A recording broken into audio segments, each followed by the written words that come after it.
श्री शिवाय नमस्तुभ्यं भक्तों। जय श्री कृष्ण। स्वागत है आप सबका हमारे यूट्यूब चैनल प्रियंका शास्त्र ज्ञान में। भगवान भोलेनाथ की कृपा हम सब पर सदैव बनी रहे। भक्तों, आज के वीडियो में आप सुनेंगे गुरु पूर्णिमा के दिन भगवान सत्यनारायण की व्रत कथा श्रवण करने से भक्तों को कौन से लाभ होते हैं, भगवान सत्यनारायण की कृपा कैसे प्राप्त होती है। वीडियो में आगे बढ़ने से पहले कमेंट बॉक्स में पूर्ण श्रद्धा भक्ति के साथ हर हर महादेव जय श्री कृष्ण अवश्य लिखें। चैनल पर पहली बार विजिट हुए, पहली बार मेरी बात सुन रहे तो चैनल को सब्सक्राइब करके बेल आइकन अवश्य दबाएं। इससे हमारे वीडियो के नोटिफिकेशन आप तक पहुंचते रहें, क्योंकि इस तरह के वीडियो हम आपके लिए बनाते रहते हैं। भक्तों, ऐसी मान्यता है कि इस व्रत कथा को श्रवण करने मात्र से व्यक्ति को हजारों साल के यज्ञ का पुण्य फल प्राप्त होता है। जो भक्त इस कथा को सुनते हैं, व्रत रखते हैं, भगवान श्री हरि विष्णु जी उनके जीवन के सभी दुख दरिद्र दूर कर देते हैं। स्कंद पुराण के अनुसार भगवान सत्यनारायण को भगवान श्री हरि विष्णु जी का ही रूप माना जाता है। सत्यनारायण शब्द का अर्थ है कि संसार में नारायण का नाम ही केवल सत्य है, उनके बिना यह संसार कुछ नहीं है। भक्तों, हिंदू सनातन धर्म में कोई भी शुभ कार्य करने से पहले सत्यनारायण भगवान की व्रत कथा अवश्य श्रवण की जाती है। सनातन धर्म से जुड़ा प्रत्येक व्यक्ति इस कथा के बारे में जानता है। भक्तों, सत्यनारायण भगवान की कथा शुभ कार्य करने से पहले अवश्य कराई जाती है, लेकिन गुरु पूर्णिमा के दिन इस कथा को सुनना विशेष फलदायक माना जाता है। जो भक्त साल में सत्यनारायण भगवान की कथा नहीं सुन पाते, उन्हें पूर्णिमा के दिन, गुरु पूर्णिमा के दिन इस कथा को अवश्य सुनना चाहिए। भक्तों, वैसे तो आप सत्यनारायण की भगवान की कथा किसी भी पूर्णिमा को सुन सकते हैं, किसी भी समय करवा सकते हैं।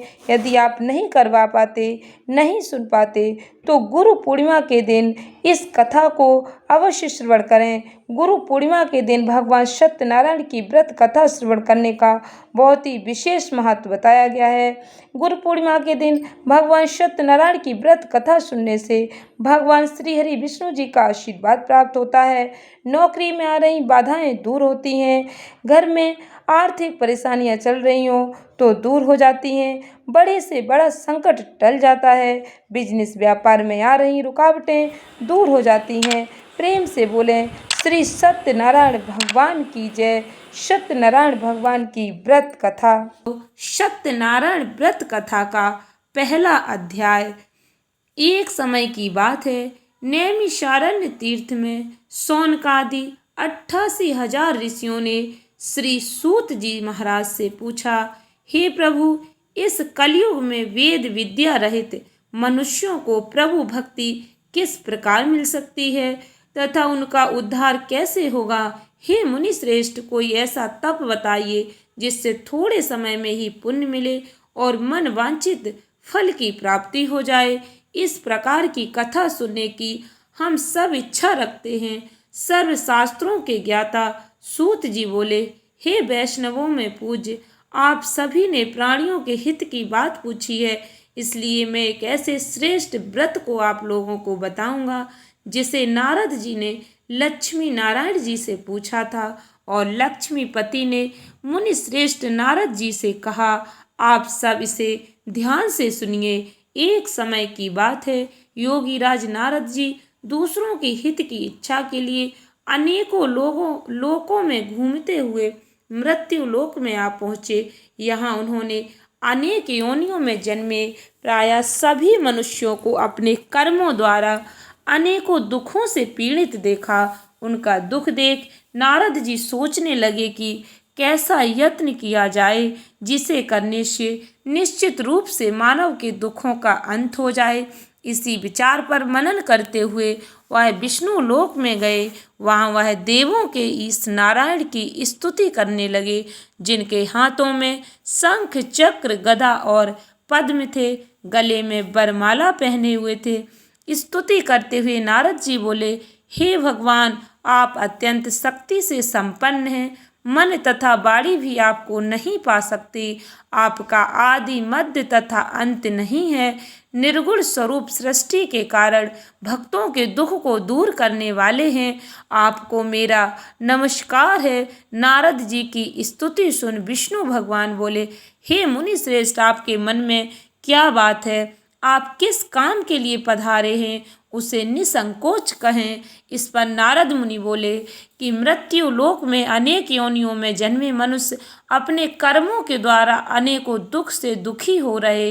हे नाथ, आप मुझ पर दया रखते हैं तो बताइए कि वो मनुष्य थोड़े प्रयास से ही अपने दुखों से कैसे छुटकारा पा सकते हैं। श्री हरि बोले, हे नारद, मनुष्यों की भलाई के लिए तुमने बहुत अच्छी बात पूछी है। जिसके करने से मनुष्य मोह से छूट जाता है, वह बात मैं कहता हूँ, उसे सुनो। स्वर्ग लोक व मृत्यु लोक दोनों में एक दुर्लभ उत्तम व्रत है जो पुण्य देने वाला है।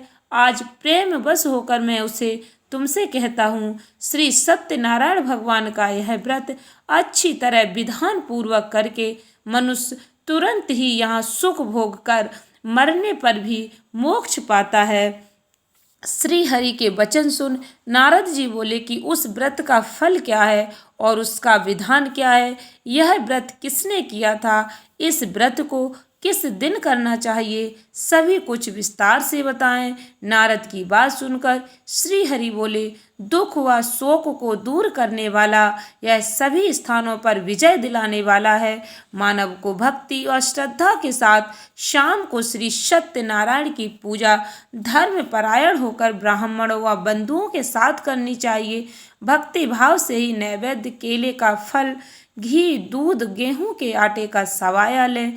गेहूं के स्थान पर साठी का आटा, शक्कर, गुड़ लेकर सभी खाने योग्य पदार्थों को मिलाकर भगवान का भोग बनाएं।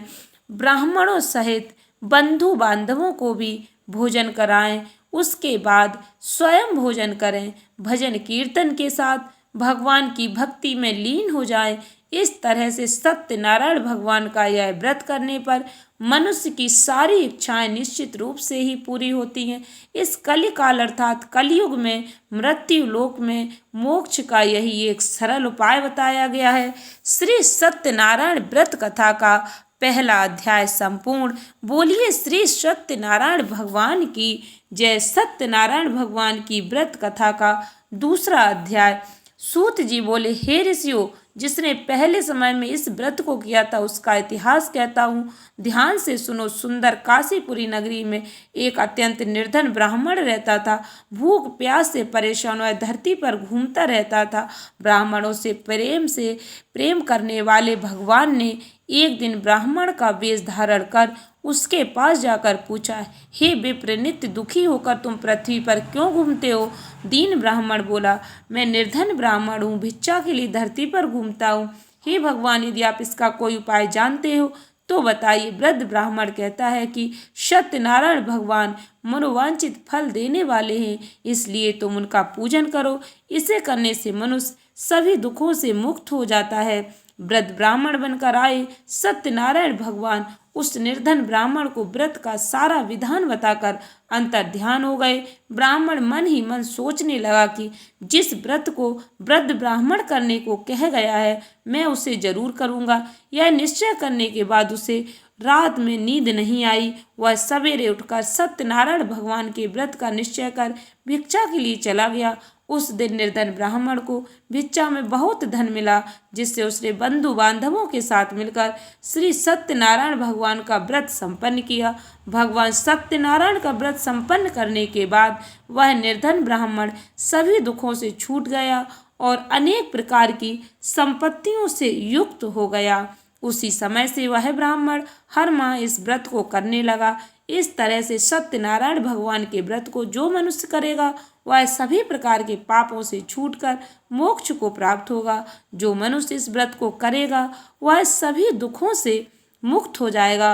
सूत जी बोले कि इस तरह से नारद जी ने नारायण जी से कहा, श्री सत्यनारायण व्रत को मैंने तुमसे कहा, हे विप्रो, मैं अब और क्या कहूँ?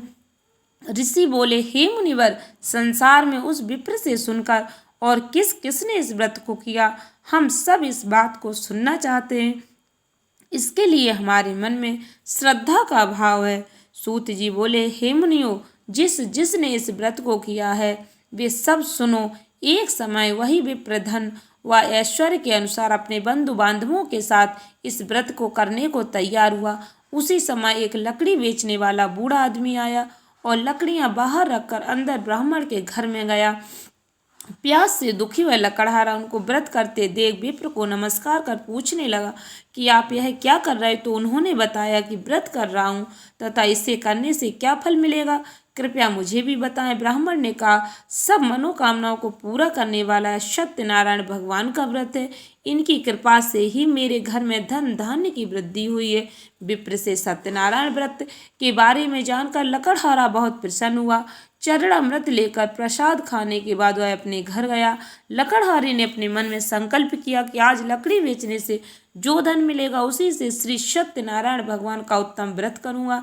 मन में इस विचार को ले बूढ़ा आदमी सिर पर लकड़ियां रख उस नगर में बेचने गया जहाँ धनी लोग ज्यादा रहते थे। उस नगर में उसे अपनी लकड़ियों का दाम पहले से 4 गुना अधिक मिलता है।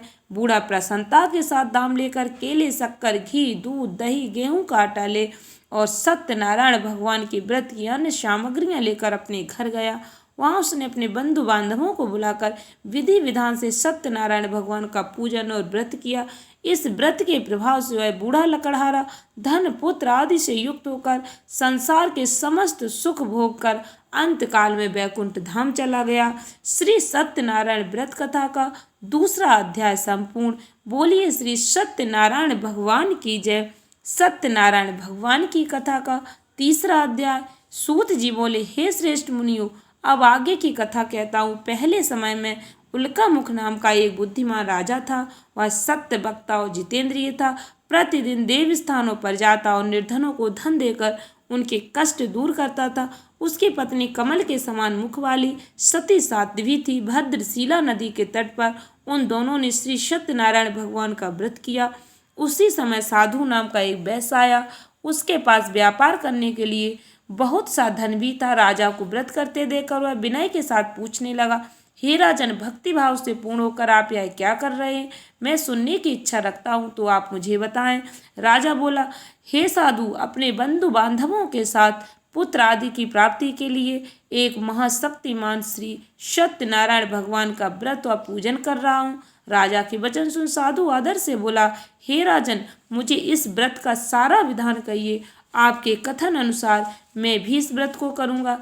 मेरी भी संतान नहीं और इस व्रत को करने से निश्चित रूप से मुझे संतान की प्राप्ति होगी। राजा से व्रत का सारा विधान सुन व्यापार से निवृत्त हुआ अपने घर गया। साधु वैश्य ने अपनी पत्नी को संतान देने वाले इस व्रत का वर्णन कह सुनाया और कहा कि जब मेरी संतान होगी तब मैं इस व्रत को करूँगा। साधु ने इस तरह के वचन अपनी पत्नी लीलावती से कहे। एक दिन लीलावती पति के साथ आनंदित हो सांसारिक धर्म में प्रवृत्त होकर सत्यनारायण भगवान की कृपा से गर्भवती हो गई। 10वें महीने में उसके गर्भ से एक सुंदर कन्या ने जन्म लिया। दिनों दिन वह ऐसे बढ़ने लगी जैसे कि शुक्ल पक्ष का चंद्रमा बढ़ता है। माता पिता ने अपनी कन्या का नाम कलावती रखा। एक दिन लीलावती ने मीठे शब्दों में अपने पति को याद दिलाया कि आपने सत्यनारायण भगवान के जिस व्रत को करने का संकल्प किया था उसे करने का समय आ गया है। आप इस व्रत को करिए। साधु बोला कि हे प्रिय, इस व्रत को मैं उसके विवाह पर करूँगा। इस प्रकार अपनी पत्नी को आश्वासन देकर वह नगर को चला गया। कलावती पिता के घर में रहकर वृद्धि को प्राप्त हुई, बड़ी हो गई। साधु ने एक बार नगर में अपनी कन्या को सखियों के साथ देखा तो तुरंत ही दूत को बुलाया और कहा कि मेरी कन्या के योग्य वर देख कर आओ। साधु की बात सुनकर दूत कंचन नगर में पहुंचा और वहां देखभाल कर लड़की के सुयोग बाड़िक पुत्र को ले आया। सुयोग्य लड़के को देख साधु ने बंधु बांधवों को बुलाकर अपनी पुत्री का विवाह कर दिया। लेकिन दुर्भाग्य की बात यह कि साधु ने अभी भी श्री सत्यनारायण भगवान का व्रत नहीं किया। इस पर श्री भगवान क्रोधित हो गए और श्राप दिया कि साधु को अत्यधिक दुख मिले। अपने कार्य में कुशल साधु बनिया जमाई को लेकर समुद्र के पास स्थित रत्नासारपुर नगर में गया। वहां जाकर दामाद ससुर दोनों मिलकर चंद्रकेतु राजा के नगर में व्यापार करने लगे। एक दिन भगवान सत्यनारायण की माया से एक चोर राजा का धन चुरा कर भाग रहा था। उसने राजा के सिपाहियों को अपना पीछा करते देख चुराया हुआ धन वहां रख दिया जहां साधु अपने जमाई के साथ ठहरा हुआ था। राजा के सिपाहियों ने साधु वैश्य के पास राजा का धन पड़ा देख तो वह ससुर जमाई दोनों को बांधकर प्रसन्नता से राजा के पास ले गए और कहा कि उन दोनों चोरों को हमने पकड़ लिया है, आप आगे की कार्रवाई की आज्ञा दें। राजा की आज्ञा से उन दोनों को कठिन कारावास में डाल दिया गया और उनका सारा धन भी उनसे छीन लिया गया। श्री सत्यनारायण भगवान से श्राप से साधु की पत्नी भी बहुत दुखी हुई। घर में जो धन रखा था उसे चोर चुरा ले गए। शारीरिक मानसिक पीड़ा, भूख प्यास से अति दुखी हो अन्न की चिंता में कलावती के ब्राह्मण के घर गई। वहां उसने श्री सत्यनारायण भगवान का व्रत होते देखा। फिर कथा भी सुनी। वह प्रसाद ग्रहण कर रात को घर वापस आई। माता की कलावती से पूछा कि हे पुत्री, अब तक तुम कहाँ थी, तेरे मन में क्या है। कलावती ने अपनी माता से कहा, हे माता, मैंने एक ब्राह्मण के घर में श्री सत्यनारायण भगवान का व्रत देखा है। कन्या के वचन सुन लीलावती भगवान के पूजन की तैयारी करने लगी। लीलावती ने परिवार व बंधुओं सहित सत्यनारायण भगवान का पूजन किया और उनसे वर मांगा कि मेरे पति तथा जमाई शीघ्र घर आ जाएं। साथ ही यह भी प्रार्थना की कि हम सबका अपराध क्षमा करें। श्री सत्यनारायण भगवान इस व्रत से संतुष्ट हो गए और राजा चंद्रकेतु को सपने में दर्शन देखा कि हे राजन, तुम उन दोनों वैश्यों को छोड़ दो और तुमने उनका जो धन लिया उसे वापस कर दो। अगर ऐसा नहीं किया तो मैं तुम्हारा धन, राज, संतान सभी को नष्ट कर दूंगा। राजा को ऐसा कहकर अंतर ध्यान हो गए। प्रातःकाल सभा में राजा ने अपना सपना सुनाया।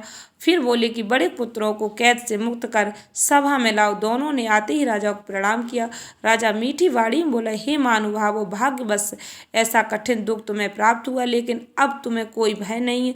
ऐसा कह राजा ने उन दोनों को नए वस्त्र आभूषण भी पहनाए और जितना धन उनका लिया था उससे दुगना धन वापस कर दिया। दोनों वैश्य अपने घर को चल दिए। श्री सत्यनारायण कथा का तीसरा अध्याय संपूर्ण। बोलिए श्री सत्यनारायण भगवान की जय। सत्यनारायण भगवान की व्रत कथा का चौथा अध्याय। सूत जी बोले, वैश्य ने मंगलाचार कर अपनी यात्रा आरंभ की और अपने नगर की ओर चल दिए। उनके थोड़ी दूर जाने पर एक दंडी वेशधारी श्री सत्यनारायण ने उनसे पूछा, हे साधु, तेरी नाव में क्या है। अभी वाणी बड़े खस्ता हुआ बोला, हे दंडी, आप क्यों पूछते हो, क्या धन लेने की इच्छा है। मेरी नाव में तो बेल और पत्ते भरे हुए हैं। वैश्य के कठोर वचन सुन भगवान बोले, तुम्हारा वचन सत्य हो। दंडी ऐसे वचन के वहां से दूर चले गए। कुछ दूर जाकर समुद्र के किनारे बैठ गए। दंडी के जाने के बाद साधु वैश्य ने नित्य क्रिया के पश्चात नाव को ऊंची उठते देखकर अचंभा माना और नाव में बेल पत्ते आदि देखो वह मूर्छित हो जमीन पर गिर पड़ा। मूर्छा खुलने पर वह अत्यंत शोक में डूब गया। तब उसका दामाद बोला कि आप शोक न मनाएं, यह दंडी का शाप, इसलिए हमें उनकी शरण में जाना चाहिए, तभी हमारी मनोकामना पूरी होगी। दामाद की बात सुनकर वह दंडी के पास पहुंचा और अत्यंत भक्तिभाव से नमस्कार करके बोला, मैंने आपसे जो जो असत्य वचन कहे थे उनके लिए मुझे क्षमा कर दें। ऐसा कहकर महान शोक आतुर हो रोने लगा। तब दंडी भगवान बोले, हे बड़े पुत्र, मेरी आज्ञा से बार बार तुम्हें दुख प्राप्त हुआ है, तू मेरी पूजा से विमुख हुआ। साधु बोला, हे भगवान, आपकी माया से ब्रह्मा आदि देवता भी आपके रूप को नहीं जानते, तब मैं अज्ञानी कैसे जान सकता हूँ। आप प्रसन्न होइए और मुझ सामर्थ्य के अनुसार मैं आपकी पूजा करूँगा। मेरी रक्षा करो और पहले के समान नौका में धन भर दो। साधु वैश्य के भक्ति पूर्वक वचन सुनकर भगवान प्रसन्न हो गए और उसकी इच्छा अनुसार वरदान देकर अंतर ध्यान हो गए। ससुर जमाई जब नाव पर आए तो नाव धन से भरी हुई थी। फिर वहीं अपने अन्य साथियों के साथ सत्यनारायण भगवान का पूजन कर अपने नगर को चल दिए। जब नगर के नजदीक पहुंचे तो दूत को घर पर खबर करने के लिए भेज दिया। दूत साधु की पत्नी को प्रणाम कर कहता है कि मालिक अपने दामाद सहित नगर के निकट आ गए हैं। दूत की बात सुन साधु की पत्नी लीलावती ने बड़े हर्ष के साथ सत्यनारायण भगवान का पूजन कर अपनी पुत्री कलावती से कहा कि मैं अपने पति के दर्शन को जाती हूँ, तू कार्य पूर्ण कर शीघ्र आ जा। माता के ऐसे वचन सुन कलावती जल्दी में प्रसाद छोड़ अपने पति के पास चली गई। प्रसाद की अवज्ञा के कारण श्री सत्यनारायण भगवान रुष्ट हो गए और नाव सहित उसके पति को पानी में डुबो दिया। कलावती अपने पति को न पाकर रोती हुई जमीन पर गिर गई। नौका को डूबा हुआ देख वह कन्या को रोता देख साधु दुखी होकर बोला कि हे प्रभु, मुझसे तथा मेरे परिवार से जो भूल हुई उसे क्षमा करें। साधु के दीन वचन सुनकर श्री सत्यनारायण भगवान प्रसन्न हो गए और आकाशवाणी, हे साधु, तेरी कन्या मेरे प्रसाद को छोड़कर आई, इसलिए उसका पति अदृश्य हो गया। यदि वह घर जाकर प्रसाद खाकर लौटती है तो इसे उसका पति अवश्य मिलेगा। ऐसी आकाशवाणी सुन कलावती घर पहुंचकर प्रसाद खाती है और फिर आकर अपने पति के दर्शन करती है। उसके बाद साधु अपने बंधु बांधवों सहित श्री सत्यनारायण भगवान का विधि विधान से पूजन करते इस लोक का सुख भोग अंत में स्वर्ग को प्राप्त होते हैं। श्री सत्यनारायण व्रत कथा का चौथा अध्याय संपूर्ण। बोलिए श्री सत्यनारायण भगवान की जय। सत्यनारायण भगवान की व्रत कथा का 5वां अध्याय।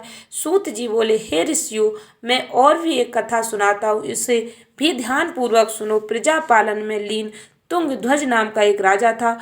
उसने भी भगवान का प्रसाद त्याग कर बहुत ही दुख प्राप्त किया। एक बार वन में जाकर वन पशुओं को मारकर वह बड़ के पेड़ के नीचे आया और उसने ग्वालों को भक्ति भाव से अपने बंधुओं सहित सत्यनारायण भगवान का पूजन करते देखा। अभिमानवश राजा ने उन्हें देखकर भी पूजा स्थान में नहीं गया और न ही उसने भगवान को नमस्कार किया। ग्वालों ने राजा को प्रसाद दिया, लेकिन उसने वह प्रसाद नहीं खाया और प्रसाद को वहीं छोड़ वह अपने नगर को चला गया। जब वह नगर में पहुंचा तो वह सब कुछ तहस नहस हुआ पाया तो वह शीघ्र ही समझ गया कि यह सब भगवान ने ही किया। दोबारा ग्वालों के पास पहुंचा और विधि पूर्वक पूजा करके प्रसाद खाया तो श्री सत्यनारायण भगवान की कृपा से सब कुछ पहले जैसा हो गया। दीर्घ काल तक सुख भोगने के बाद मरणोपरांत उसे स्वर्ग लोक की प्राप्ति हुई। जो मनुष्य परम दुर्लभ इस व्रत को करेगा तो भगवान सत्यनारायण की अनुकंपा उसे धन से परिपूर्ण कर देगी। निर्धन धनी हो जाता है, भय मुक्त हो जीवन जीता है, संतानहीन मनुष्य को संतान सुख मिलता है और उसके सारे मनोरथ पूर्ण होने पर वह मानव अंत काल में बैकुंठ धाम को जाता है। सूत जी बोले, जिन्होंने पहले इस व्रत को किया है अब उनके दूसरे जन्म की कथा कहता हूँ। वृद्ध सतानंद ब्राह्मण ने सुदामा का जन्म लेकर मोक्ष की प्राप्ति की। लकड़हारे ने अगले जन्म में निषाद बनकर मोक्ष प्राप्त किया। उल्का मुख नाम का राजा दशरथ होकर बैकुंठ को प्राप्त हुए। साधु नाम के वैश्य ने मोरध्वज ध्वज बनकर अपने पुत्र को आरे से चीरकर मोक्ष प्राप्त किया। महाराज तुंग ध्वज ने स्वयंभू होकर भगवान में भक्ति युक्त होकर कर्म कर मोक्ष पाया। श्री सत्यनारायण व्रत कथा का 5वां अध्याय संपूर्ण। बोलो श्री सत्यनारायण भगवान की जय। भक्तों, सत्यनारायण व्रत कथा सभी भक्तों को अवश्य सुननी चाहिए। प्रेम से बोले विष्णु भगवान की जय। ओम जय जगदीश हरे, स्वामी जय जगदीश हरे। भक्ति जनों के संकट, दासी जनों के संकट क्षण में दूर करे। ओम जय जगदीश हरे। जो ध्यावे फल पावे, दुख बिन से मन का, स्वामी दुख बिन से मन का, सुख संपत्ति घर आवे, कष्ट मिटे तन का। ओम जय जगदीश हरे। माते पिता तुम मेरे, शरण गहूँ किसकी, स्वामी शरण पढ़ूँ किसकी। तुम बिन और न दूजा, प्रभु बिन और न दूजा, आस करूँ जिसकी। ओम जय जगदीश हरे। तुम पूर्ण परमात्मा, तुम अंतर्यामी, स्वामी तुम अंतर्यामी। पारो ब्रह्म परमेश्वर, तुम सबके स्वामी। ओम जय जगदीश हरे। तुम करुणा के सागर, तुम पालन करता, स्वामी तुम पालन करता। मैं मूरख खल कामी, मैं सेवक तुम स्वामी, कृपा करो भरता। ओम जय जगदीश हरे, तुम हो एक अगोचर, सबके प्राणपति, स्वामी सबके प्राणपति। किस विधि मिलूं दयामय, किस विधि मिलूं दयामय, तुमको मैं कुमति। ओम जय जगदीश हरे, दीन बंधु दुखे हरता, ठाकुर तुम मेरे, स्वामी रक्षक तुम मेरे। अपने हाथ उठाओ, अपने शरण लगाओ, द्वारे पड़ा तेरे। ओम जय जगदीश हरे, विषय विकार मिटाओ, पाप हरो देवा, स्वामी कष्ट हरो देवा।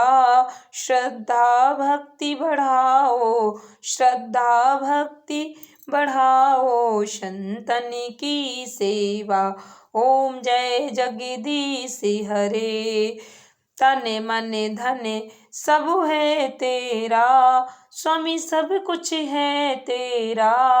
तेरा तुझको अर्पणे प्रभु का, प्रभु को अर्पणे क्या लागे मेरा। ओम जय जगदीश हरे, श्याम सुंदर जी की आरती जो कोई जन गावे, स्वामी प्रेम सहित गावे। कहते शिवानंद स्वामी, जपत हरि हरि स्वामी, मनवांछित फल पावे। ओम जय जगदीश हरे, स्वामी जय जगदीश हरे।